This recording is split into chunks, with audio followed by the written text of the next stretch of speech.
You may think that strength rules the world, but let me tell you what I learned sitting under a baobab tree in my grandmother's village.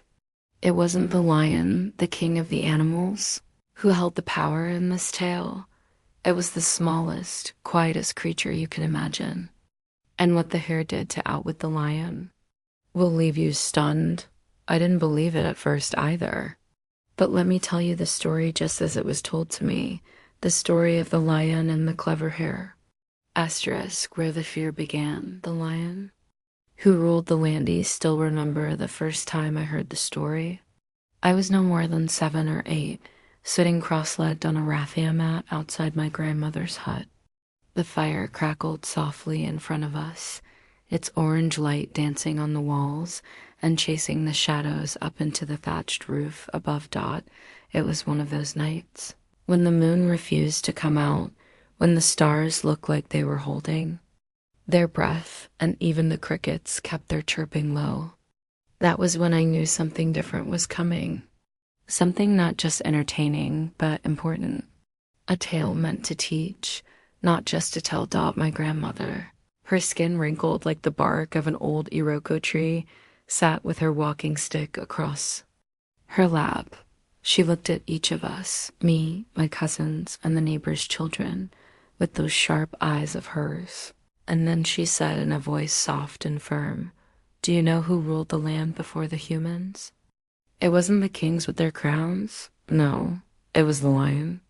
And he ruled with fear, not wisdom." My heart skipped. Lions had always frightened me, not just because of their strength, but because of their pride. I'd seen pictures in school books, heard roars in nature documentaries, but the lion in my grandmother's story, he was no creature of paper or film. He was alive and he was terrifying. She called him Ogundaga, the lion with the golden mane and a heart made of thunder.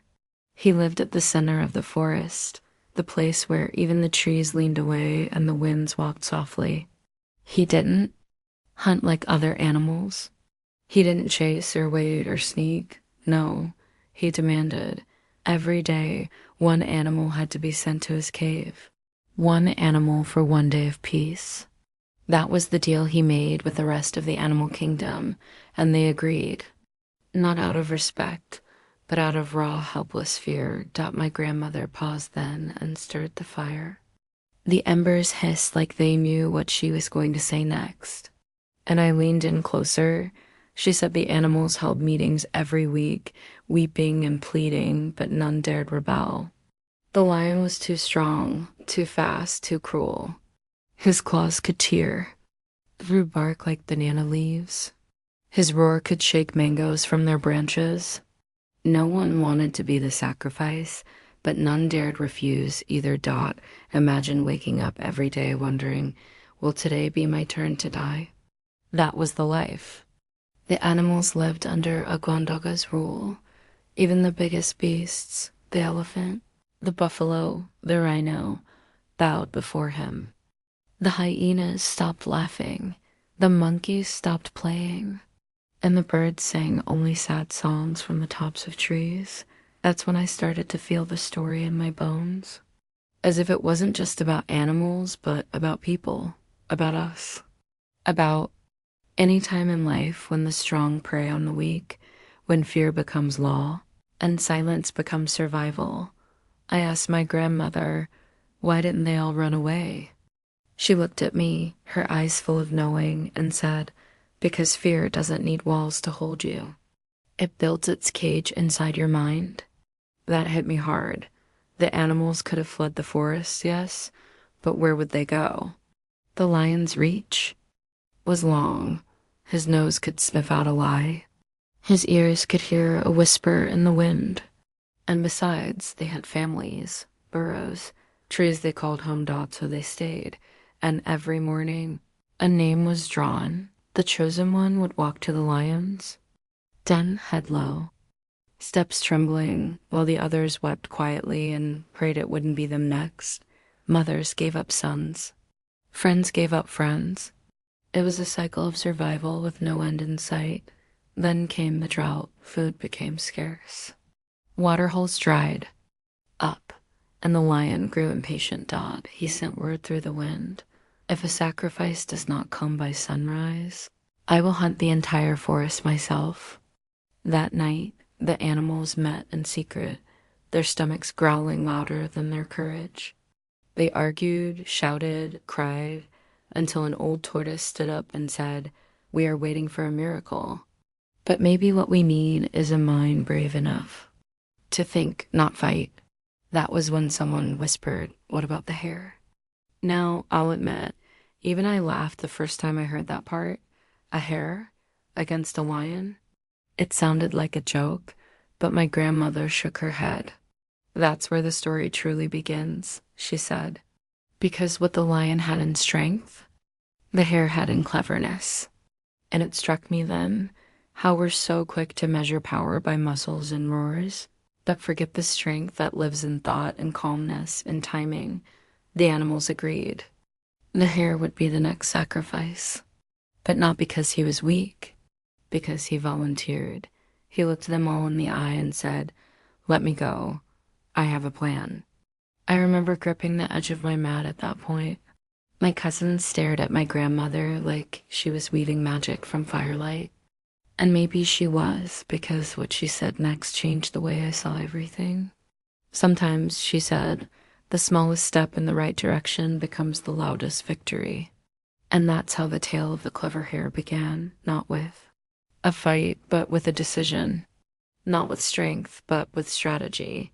The lion may have ruled the land, but something far more powerful had just entered the story. A hare like no other, small in size, big in mind. They called him Kintu.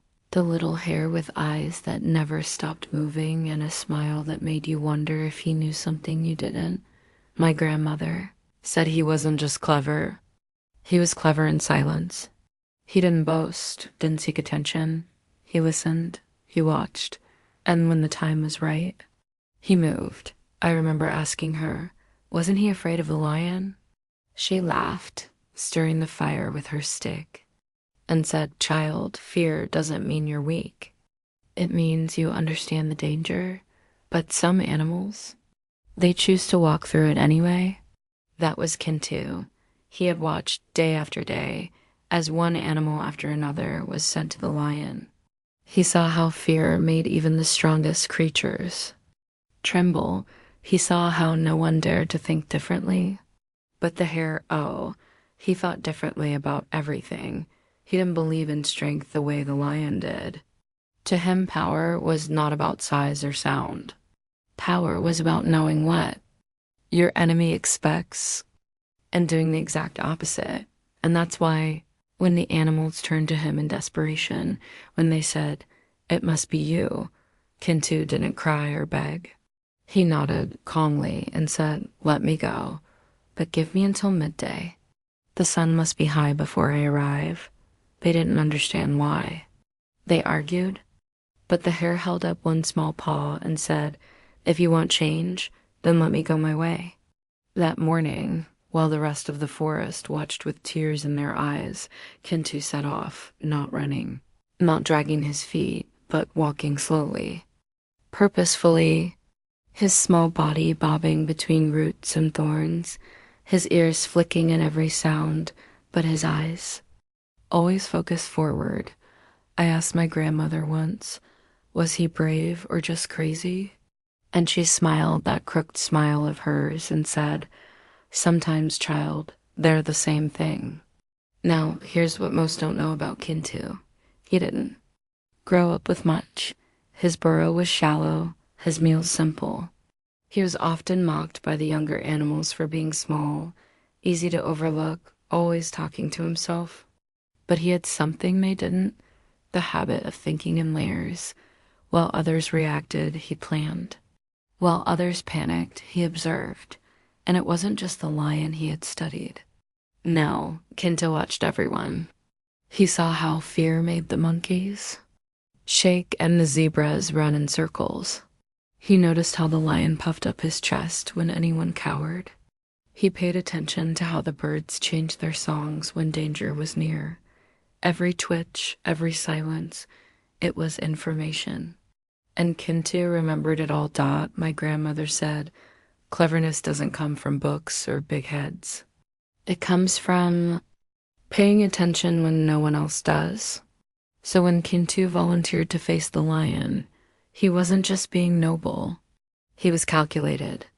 He had seen something in the lion's pride, something blind, something hungry, not just for meat, but for obedience. That was the lion's weakness, not his hunger, his ego. And Kintu planned to feed it. Now, let me tell you, when the animals watched him walk toward the lion's den, they thought they were watching a death march.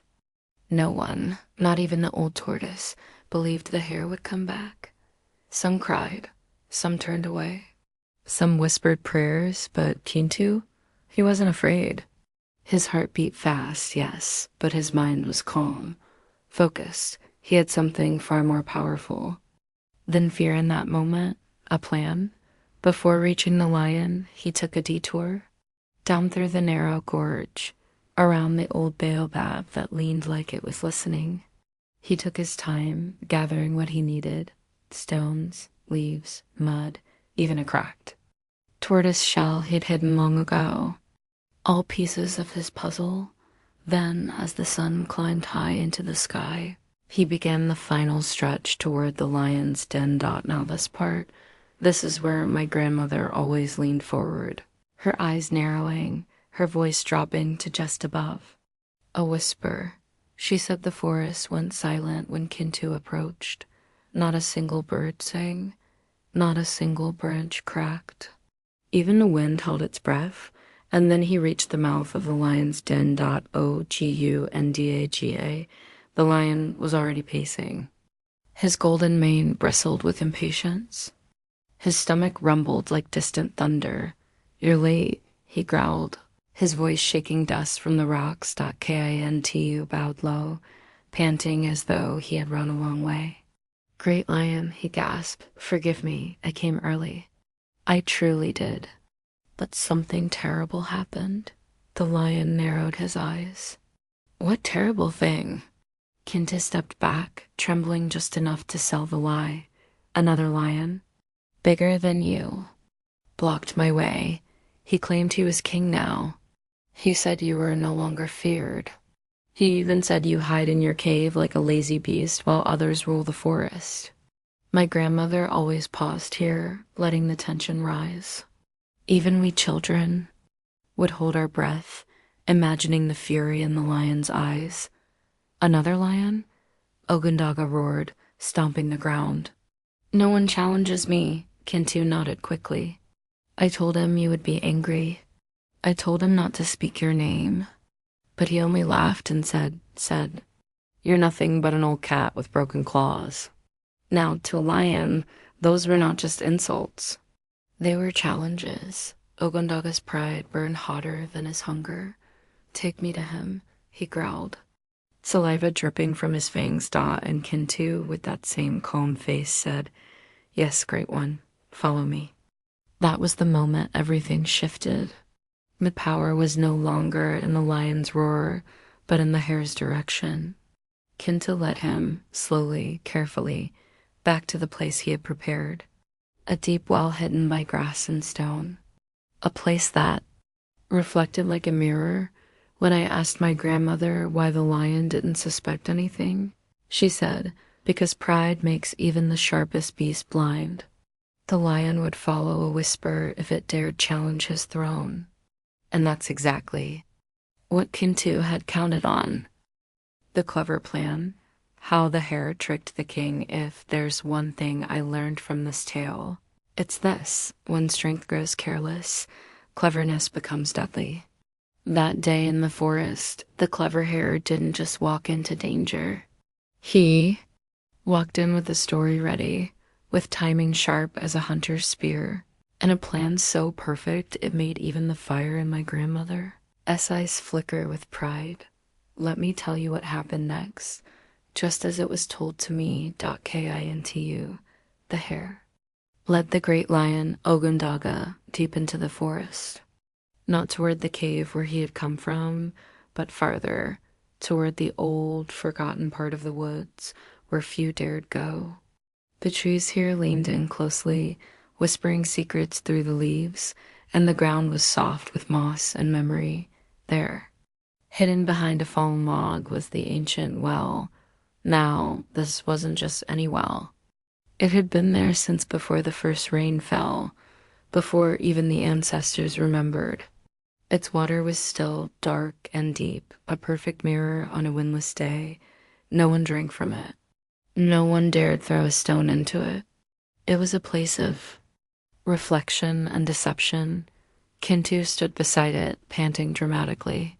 He went inside, he said, pointing a trembling paw toward the opening.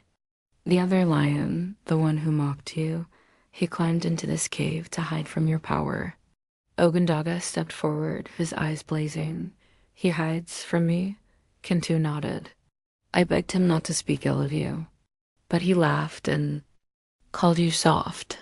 He said you had grown fat on fear and forgotten how to fight. The lion's growl rumbled through the ground. The birds scattered from the trees. Show him to me, Ogundaga roared. Now. This was the moment. My grandmother always slowed her voice here, her eyes wide and glowing in the firelight. And so, she said, the Clever Hare pointed at the well and told the lion to look inside. Ogundaga, chest puffed, nose flaring, crept to the edge. And there, in the still black water, he saw another lion staring up at him. Same golden mane, same scar across his nose, same fire in the eyes. He roared, and the reflection roared back. He swiped his paw across the surface, and the water rippled violently. The reflection snarled with equal fury. To Ogundaga, this wasn't water. This wasn't a trick. This was an insult staring him in the face. Come out and fight me. He thundered. And the lion in the water, of course, did the same. At this point in the story, we children would be gripping our knees, biting our lips, holding in gasps. It was unbelievable and yet completely real in the way good stories always are. Kenta stepped back, not because he was afraid, but because he knew the final act was about to begin. Coward. The lion screamed at his reflection. You think you can replace me?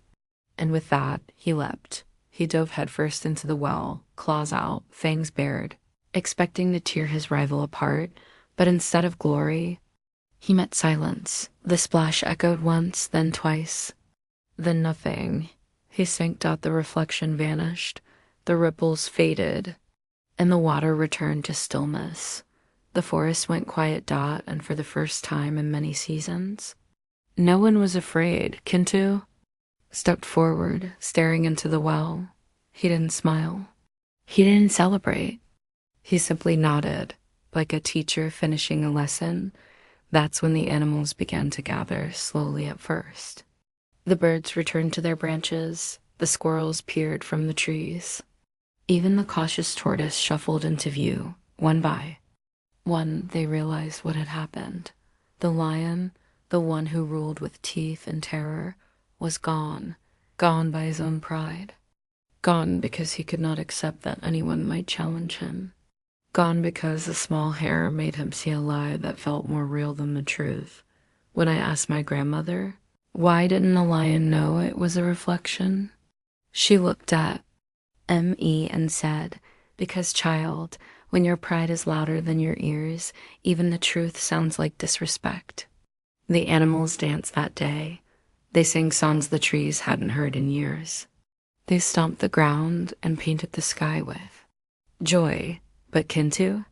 He went back to his burrow, quietly, no ceremony, no crown.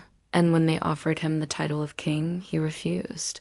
He said, let the forest rule itself. Let wisdom guide us, not fear. My grandmother always paused there, letting that thought settle like ash on the skin. A lesson wrapped.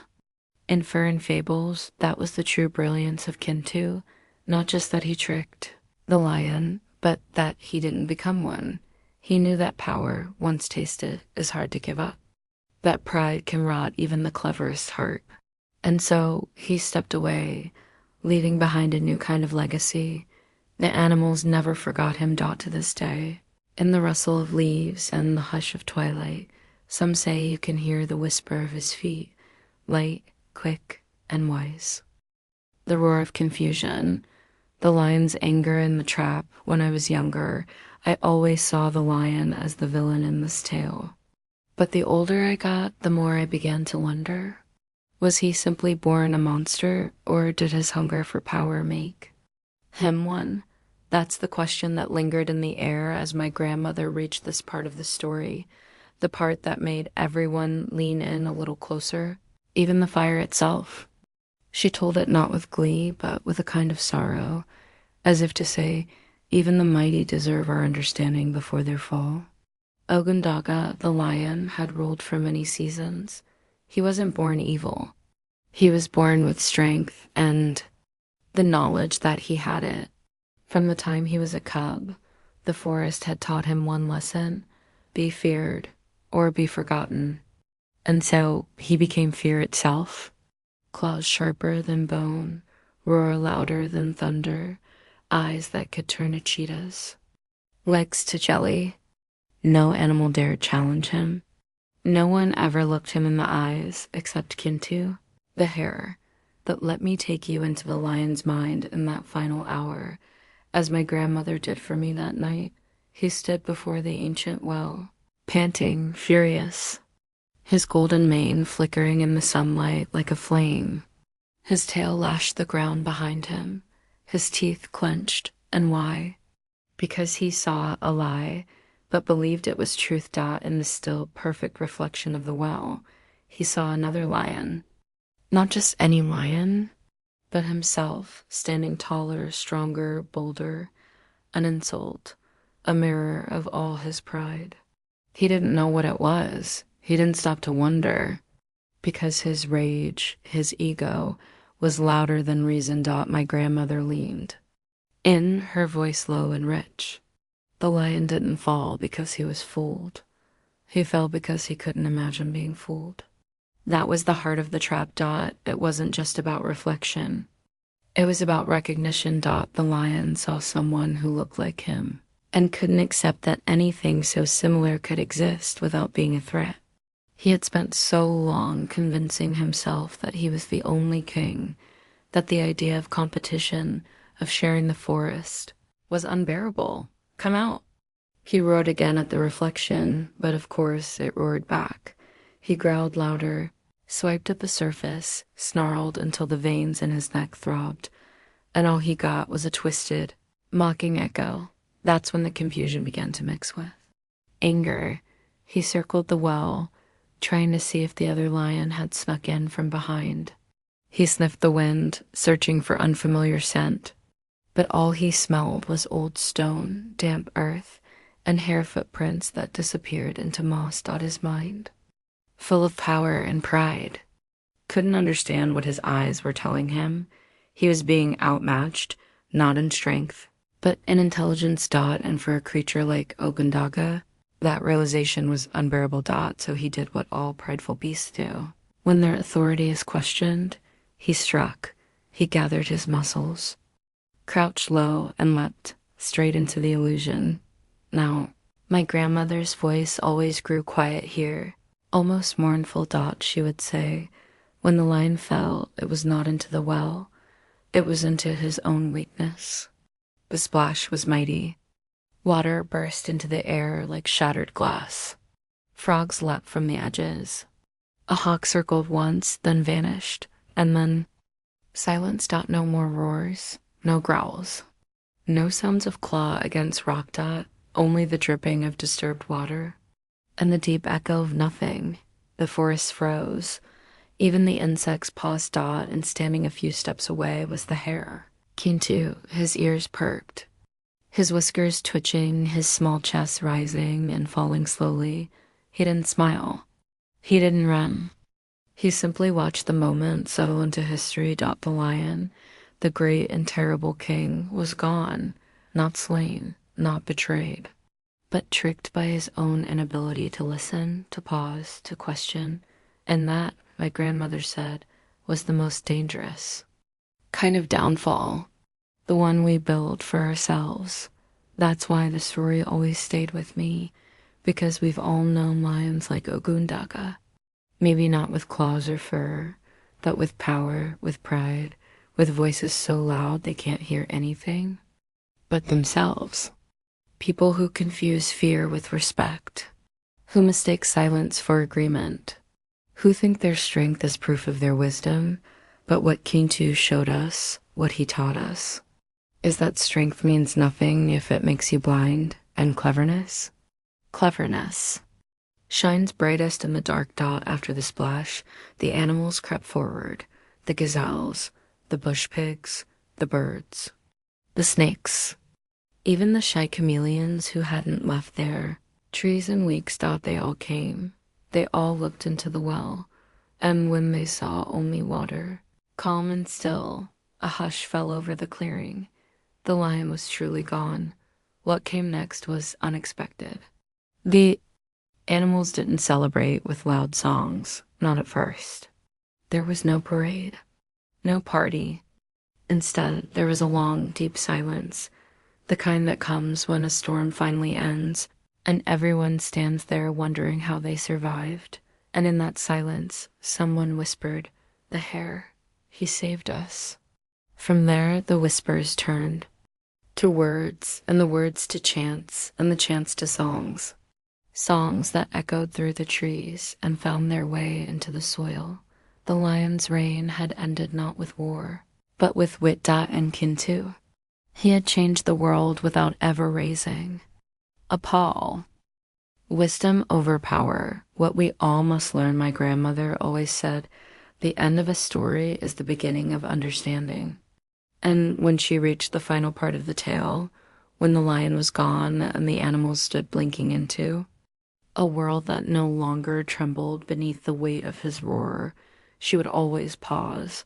She would look at each of us, especially me, and ask softly, "So, what do you think happened next?" As a child, I used to shout, "They danced," or "They made Kintu their king," or even "They built a big statue of him out of stones." But my grandmother would shake her head gently and say, "No, they didn't crown him. They didn't build statues. They learned." That, she told us, was the most important part of the whole tale. Not the trick, not the roar, not even the splash dot, but the learning. Because after the lion's fall, the animals had a choice. They could simply cheer their freedom and return to their lives, or they could change. And this time, for once, they chose change.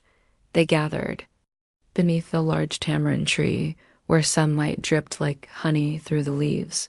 And they formed the first council of animals. Each species sent a voice, not a ruler, not a warrior, but a voice, someone chosen not for their size, but for their sense dot. And at the very center, on a smooth rock worn flat by time, sat Kintu, the hare, but not as a king dot, as a teacher. You see, Kintu didn't want power. That was the part of him I admired most. He had every reason to demand it. He had saved their lives, changed their future, but he knew better. He knew that power, once held too tightly, becomes the very thing it defeats. Instead, he shared what he had, not muscle, but mind. He taught them how to think beyond instinct, how to see problems from new angles, how to listen more than they spoke. He taught them that no voice, no matter how small, was unimportant, and no creature too weak to contribute. My grandmother said it was during those months that the forest bloomed brighter than it ever had. With the lion's shadow gone, the trees grew freer. The animals sang again, each in their own voice. And Kintu became not a legend of war, but a symbol of wisdom. But here's what stayed with me most. She told us that over time, the memory of the lion faded. His roar was no longer something they feared. It became a lesson they passed down, a warning more than a wound. And Kintu? He never left. He stayed in the forest, never building a palace or throne. He lived as he always had, in a burrow at the base of the hill, where children came to listen and elders came to reflect. He remained curious, humble, always observing. When he grew old, they asked him, "Do you regret not taking the crown when you had the chance?" And he answered, "Why wear a crown when I already carry what it was meant to protect?" That line stayed with me for years because it made me realize something about the world I live in, about our own kings and leaders, our loud voices and strong fists. Too many of them chase the crown. Too few chase the wisdom behind it. My grandmother told us this story, not just to entertain us, not just to make us laugh or gasp or cheer. She told it to warn us, to prepare us. She said, "You will meet many lions in life. Some will roar to scare you. Some will smile to fool you. Some will rule only because you allow them to. But never forget Kintu. Never forget that cleverness is a kind of courage." And over time, I began to see it. In school. When the loudest kid bullied the rest, I saw the lion. In town, when a greedy man took more than he gave, I saw the lion. And when someone stood up quietly, without fists or force, and changed things with just a few calm words, I saw the hare, and I knew Kintu lived on. He lives in every one of us who chooses thinking over shouting, who chooses questions over orders, who sees a wall and asks, "But what if I look through it instead of over it?" That's why even today, when I walk through the woods and hear the rustle of leaves or catch a glimpse of something darting between the bush, I wonder, is it a squirrel, a lizard, or maybe, just maybe, a clever hare watching me, waiting to see if I learn the lesson he left behind. Because in the end, the story wasn't about defeating the lion. It was about defeating the lion inside us. The pride, the fear, the hunger for power. And replacing it with something far stronger. Wisdom.